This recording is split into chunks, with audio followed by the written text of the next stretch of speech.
Kviečiame pasižvalgyti po elektronikos bei elektros prietaisų perdirbimo gamyklą esančią šalia Vilniaus. Tai čia vyksta pirminis rūšiavimas, tai yra atvažiuoja mūsų ekipažas su daug turto. Čia dirba 3 vyrukai ir krautuvo vairuotojas, kurie išrūšiuoja pagal tam tikras kategorijas. Tai yra televizoriai, spausdinimo įranga, kompiuteriai, baterijos, smulki elektronika ir taip toliau. Ir visą tai paskui tam tikrais tokiais konteineriais keliauja į tam tikrus barus. Tai yra šaldytuvas, jeigu tai stambia gabaritė atlieka, keliauja iš šaldytuvo cechą, ir tai pagal atitinkamą kategoriją. Tai va čia galite pamatyti, kaip tai yra išrūšiuojama. Matome atgyvenusių daiktų kapines. Tačiau tai tik jų tarpinė gyvavimo stotelė. Išrūšiuoti ir sumalti štai tokiame malūne, jie keliauja į kitas šalis, kuriuose gamintojų rankose įgauna naują pavidalą, gimdami antrą kartą. Nebenaudojama elektros įranga perdirbimui į šią gamyklą šalia Vilniaus atvežama iš visos Lietuvos, o šaldytuvai net iš Latvijos ir Estijos. Tai čia yra metalas, tai yra jau antrinė žaliava ir štai taip tai atrodo. Pakankamai gražiai ir įspūdingai. Perdirbta žaliava supakuojama ir paruošiama transportavimui. Šiuo metu mes esam pardavimo bare, kur produkcija yra paruošta atidavimui, pardavimui ir panašiai. Tai prieš mus yra plastikas ir smulkios elektros elektroninės įrangos. Pagal jų spalvų įvairovę galima atpažinti, kad tai būtent buvusi smulki elektronika. Ilgainiui smulkiosios elektronikos prietaisų srautas turėtų padidėti. Tai susiję su artimiausiais aplinkos ministerijos iškeltais tikslais. Jeigu šnekėti apie tuos didžiuosius tikslus, tai neabejotinai mes dabar iki 15 metų turim pastatyti tas 9 regioninės atliekų rūšiavimo gamyklas.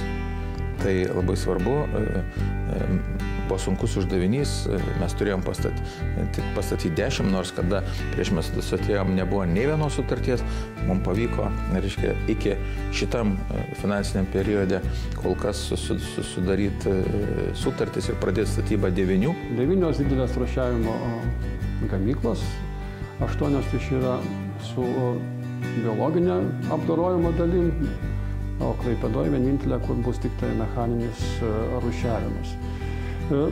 Iš esmės tai yra tos atliekos, kurias jūs tingit ir neišrūšiuojat, vis tiek jas reikia sutvarkyti.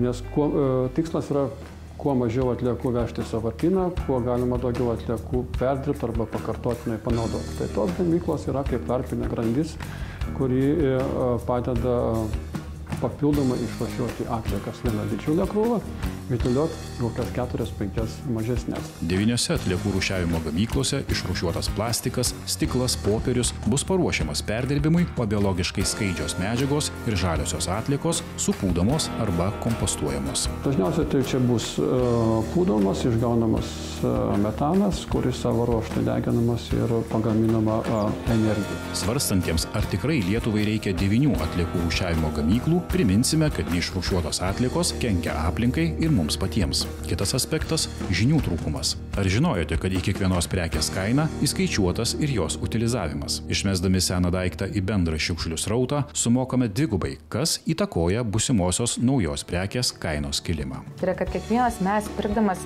bet ką, telefoną, kompiuterį, visą elektros elektroninę įrangą mes mokam toje kainoje tam tikrą procentą už perdirbimą. Už perdirbimą, kad tas daiktas būtų perdirbtas. Ir kiekvienas sąmoningas pilietis pasinaudos tą galimybę, kad jis jau sumokėjo už paslaugą, ar ne, ir tiesiog atiduos, kad tai būtų įgyvendinta.